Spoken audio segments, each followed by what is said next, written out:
The morning she signed her name on a stranger's property agreement, her mother was lying in a hospital bed in Saskatoon with tubes running into both arms, and the bank had already sent the third notice. Sylvia Crane had not cried yet. She would not cry until much later, in a barn that smelled of hay and diesel and something she could not name, when a man she barely knew handed her a cup of coffee without being asked and said nothing at all. But that came later. That morning she was still numb. The agreement sat on her father's kitchen table. Gerald Crane, her father, had signed his portion the day before, his hand shaking so badly she'd had to steady the paper for him. He was 61 and looked 80, and the farm had been bleeding money for 3 years, since the drought took the wheat and the equipment loan came due. When the offer came from Donovan Holt, Gerald had called it a lifeline. Sylvia had called it something else, but she had not said the word out loud. Donovan Holt owned the Ridgeback property, 1,200 acres of mixed grazing land north of Meadow Lake, Saskatchewan, and a quarter section of hay ground that backed up against the Crane property line. He was 34. He had come to the farm exactly once before this morning, the previous October, to look at a fence dispute, and Sylvia had watched him from the kitchen window while he walked the line with her father. Tall, deliberate, unhurried, wearing work gloves he had not taken off even when he shook Gerald's hand. She had formed no opinion of him. She had not needed to. The agreement was not a marriage certificate. Donovan's lawyer had been careful about that, careful the way people are careful when they know a thing could be interpreted badly. What it said, in plain terms with careful language around it, was that if Sylvia agreed to come to Ridgeback as household manager for a period of no less than 12 months, the outstanding Crane debt, $47,000, would be settled by Donovan's company on her family's behalf, and Gerald would retain his land. There was no clause that said anything about marriage. There was a separate document, a short one, which Donovan's lawyer had placed underneath the first. That one was a marriage certificate. Pre-signed. Donovan's signature already on it, in a handwriting that pressed hard into the page. The lawyer, a small dry man named Forsyth, who drove up from Prince Albert, had explained it while looking at a point somewhere above Sylvia's head. There were tax implications. There were property implications. The arrangement would be, in every practical sense, a formality. She would be free to manage the household as she saw fit. Mr. Holt was not. Forsyth had paused here, a demanding man. Sylvia had looked at the certificate for a long time. Her mother, Ruth Crane, was 3 days post-surgery, and the hospital had said another week minimum, possibly 2. Gerald could not make the mortgage payment due in 11 days. Sylvia's own savings amounted to $4,000 and a used truck. She picked up the pen. The drive to Ridgeback took 40 minutes north on a grid road that turned to gravel after the first junction. Donovan did not come to pick her up.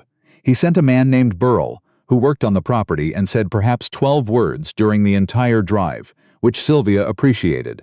She watched the land flatten out and then rise again, poplar bluffs going orange at the edges because it's September, and the season was turning, and she thought about her mother's hands in the hospital, how they had looked smaller than usual against the white sheets. Burrell pulled through a gate onto a long lane. The house at the end of it was not what she'd expected. She had prepared herself for something neglected. A bachelor property, dishes in the sink, curtains that hadn't been changed since the previous century. What she found instead was a 2-story frame house that had been recently repainted, a deep charcoal gray with white trim, the yard raked, the porch railing repaired with new wood that hadn't been stained yet to match. It looked like someone had been taking care of it, carefully, but without enough time to finish. Donovan was not on the porch. He was around the side of the house, crouching next to a water line that ran to the outbuilding, doing something with a wrench. He heard the truck and stood. He was taller than she remembered. He walked toward her without hurrying, wiping his hands on a cloth he pulled from his back pocket and looked at her for a moment without speaking. "You made it," he said. "I made it," Sylvia said. He nodded once and picked up the bag she had set on the ground before she could object and carried it inside. The first week was mostly silence. Not hostile silence. That was what she had braced for, the specific cold quiet of a man who has bought something and now expects it to perform. This was different. Donovan worked from before dawn until well past dark, and when he came inside he washed up, ate what was on the table, and either read or went over paperwork at the far end of the kitchen. He said please when he wanted something passed to him. He said thank you when she refilled his coffee.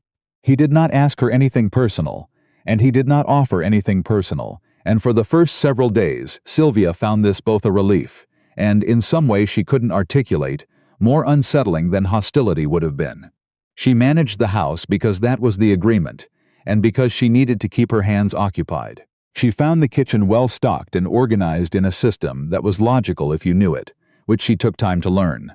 She found a list of suppliers, feed, propane, hardware, in a folder in the second kitchen drawer, written in Donovan's blocky handwriting.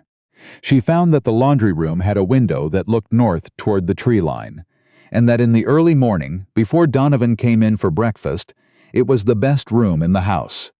On the fourth day, she drove herself into Meadow Lake for groceries, because Donovan had left the truck keys on the table without comment, which she took to mean she could.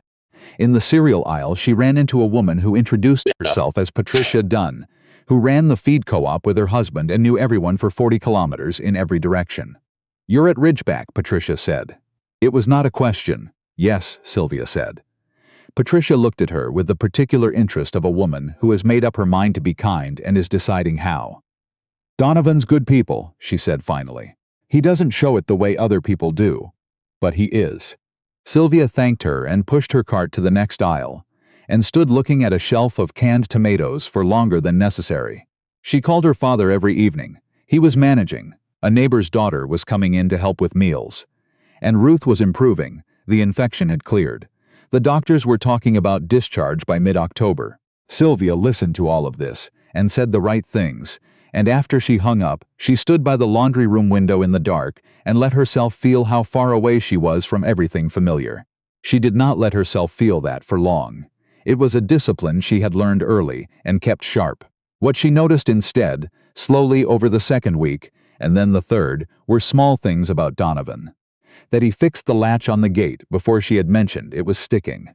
That when Burrell's youngest son came to the property on a Saturday and followed his father around the yard, Donovan stopped what he was doing and spent 10 minutes showing the boy how to check a horse's hoof, crouching down to the child's level and speaking to him like his attention was the most natural thing in the world. That when Sylvia made a pot of soup that turned out better than she'd intended, a beef barley, from a recipe of her mother's that she'd written on a card and brought with her. Donovan looked up from his bowl and said, "This is the best thing I've eaten since February," in a tone that was not flattering, just factual, which was somehow better. She did not tell him anything about why she noticed these things. The trouble with Alderton began in October. Morris Alderton was the man who held the Crane debt before Donovan's company had acquired it. He had also, Sylvia learned gradually, been making noise about a water rights easement that cut through the northeast corner of Ridgeback, a historical access route to a lease that Alderton claimed he still had standing on, through a cousin's operation to the north.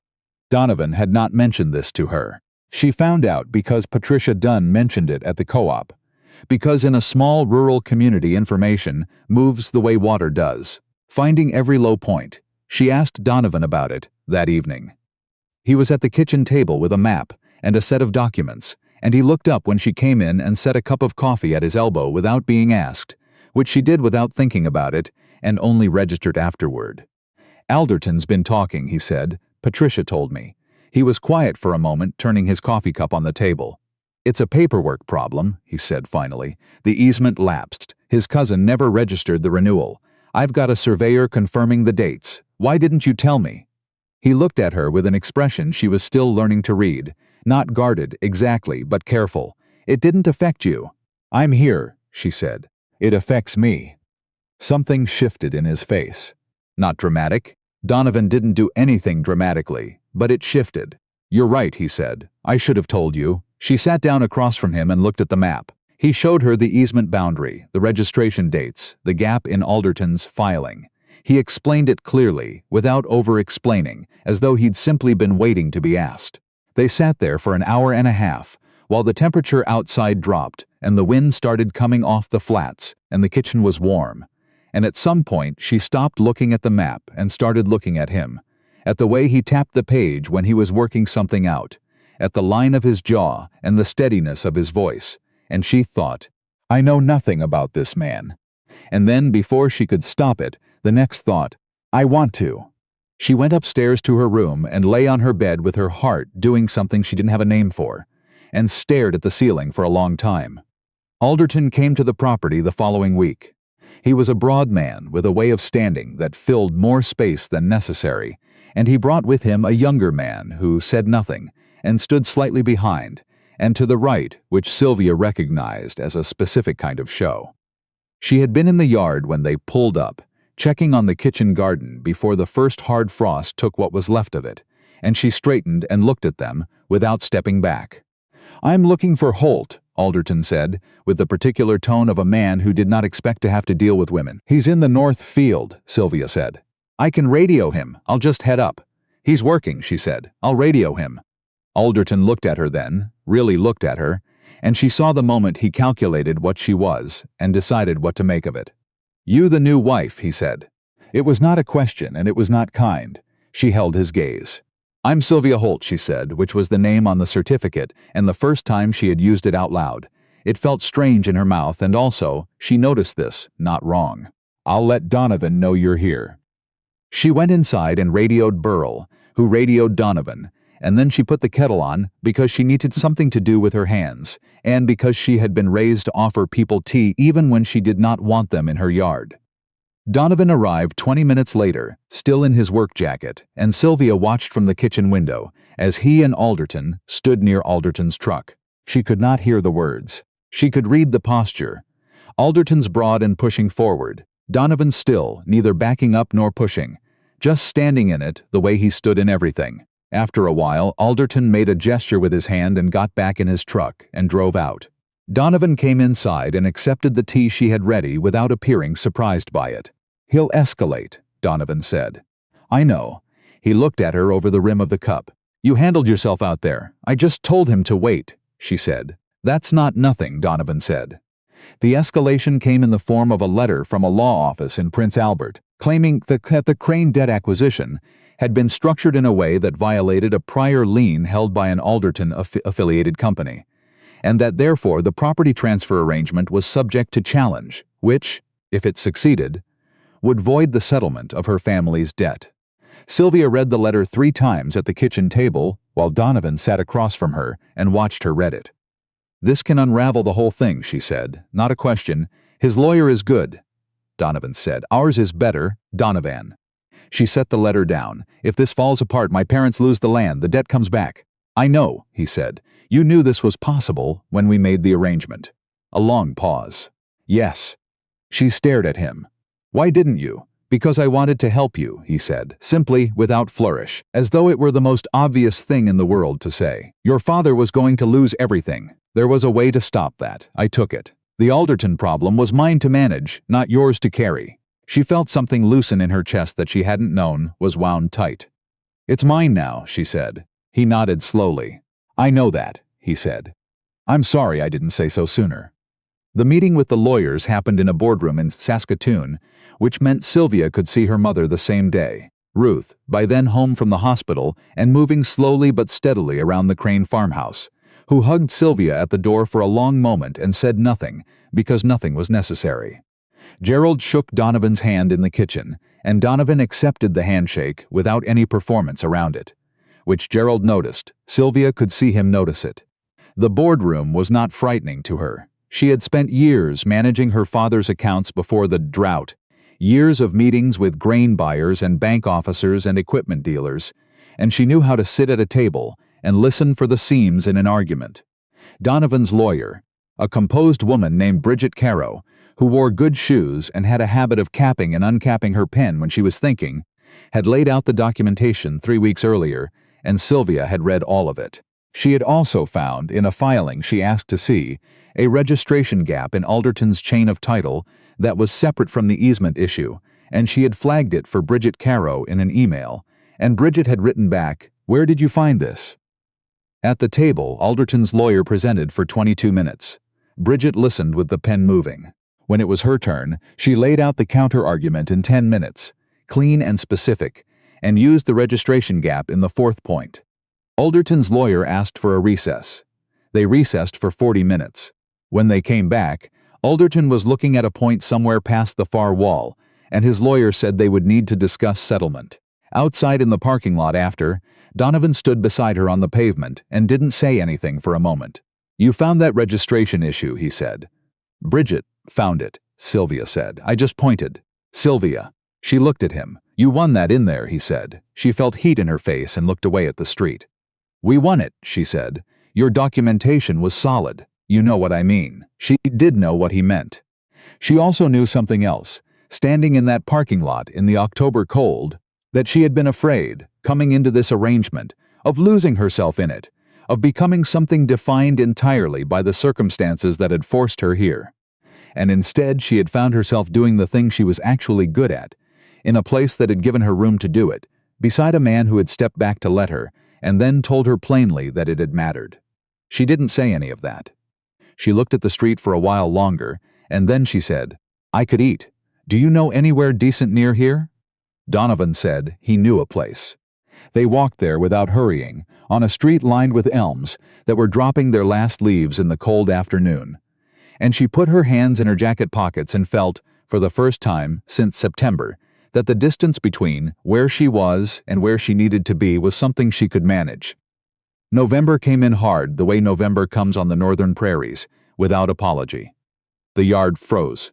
The horses, Donovan kept 4 quarter-horse crosses, steady and solid, had to be brought in earlier in the evenings, and Sylvia found herself helping with that because she had grown up around horses and had missed them without knowing it. The first evening she went to the barn without being asked. Donovan looked at her once and moved over to make room without comment, and they worked side by side in the half-dark, the horses shifting and breathing, and it was the most comfortable she had felt since she'd arrived. Small things accumulated the way they do. The knowledge that he took his coffee without sugar but with more cream than you'd expect. That he always checked the weather on his phone before going out and then went out anyway without saying anything about it. That he had a habit, when he was reading something difficult, of going very still, not tense, just completely quiet, like a landscape before snow. That he had a sister in Edmonton who called on Sunday evenings, and that his voice changed when he talked to her, loosened somehow, and Sylvia would take her book to the other end of the kitchen and pretend not to notice. She called her own mother every evening still. Ruth was improving faster than the doctors had predicted, which Ruth reported as a personal accomplishment, and Gerald reported with the particular pride of a husband whose wife has refused to do otherwise. The Crane land was safe. The mortgage payment had been made. Gerald was talking about next year's planting, which was the surest sign that Gerald Crane had returned to himself. "What's he like?" Ruth asked one evening. "This man. He's quiet," Sylvia said. "Quiet how?" She thought about it. "Like, quiet is something he chose," she said. "Not something that was left after everything else." Ruth was silent for a moment. "That's a good kind of quiet," she said. Sylvia didn't argue. It was Donovan who said something first. She had not expected that. She had assumed if anything was ever said, it would be her who said it. She was the one who used words more readily, who had been turning things over in her mind for weeks, arranging and rearranging, finding them impossible to arrange into something she wanted to hand to another person. It was a Sunday in late November, cold enough that they had both stayed close to the house. Sylvia had been going over her mother's beef barley recipe with annotations she'd made from memory, improving it, writing it properly down. Donovan had been fixing a hinge on a cabinet door that had been loose since she arrived, and she had asked him twice to tell her when he wanted to do it so she could move the dishes. And he had said whenever's good, and then done it on a Sunday afternoon, which was when she was standing right there. She handed dishes out of the cabinet to him one at a time while he worked, and at some point she said something about the order she kept them in, some practical comment about the stack of soup bowls, and he said, without turning around from the hinge, "I like that you know where everything is." It was a small thing. The kind of small thing she'd been learning to pay attention to. "I like knowing where everything is," she said. He finished the hinge and tested the cabinet door and looked at her. There was something in his face that she recognized now as the thing that came before he said something true. "Sylvia," he said, "I want you to know this was supposed to be an arrangement. I know what I asked of you. I know you didn't have a choice." She set down the bowl she was holding. "I had a choice," she said carefully. "I made it. That's not the same as wanting to be here." "No," she said, "it's not. He waited. "But I want to be here now," she said. "That's different. That one I'm telling you straight." He looked at her for a long moment. Something in his face did the thing she still didn't have a precise word for. Shifted, came open, was careful about it, but came open anyway. "All right," he said quietly. "Then I'll tell you straight too." He said it simply, the way he said everything. And she was looking at him when he said it. And the kitchen was warm, and outside the yard was white, and the horses were in, and the cabinet door hung straight on its new hinge. Bridget Caro filed the final papers in December. The Alderton claim was formally withdrawn. Gerald Crane's title was clear. The Ridgeback property boundaries held. Sylvia drove to the Crane farm 3 days before Christmas, and her mother met her at the door and held her for a long time, and her father shook Donovan's hand again, this time without the wariness that had been in the first handshake. And her mother fed them both too much, and then disappeared into the kitchen with Gerald and let them sit by the fire, which was the most transparent maneuver Ruth Crane had ever attempted. And they both knew it, which was why they smiled at each other across the table. "She's not subtle," Sylvia said. "She's warm," Donovan said. "That's better than subtle." On the drive back north on the grid road, the snow packed down by the cold into something glittering and hard. Sylvia watched the sky go dark ahead of them and thought about what it meant to land somewhere you hadn't chosen and find it had the shape of something you'd been looking for without knowing you were looking. She didn't say that either, but she thought it, and the thinking of it felt settled and clear, like country you've learned and can now navigate without the map. The lights of Ridgeback came up on the right side of the road, the charcoal house with the white trim, the barn with the window glowing. Donovan turned in through the gate. He pulled up to the house and turned off the truck and sat for a moment before opening his door. "You want coffee?" he said. "Yes," she said.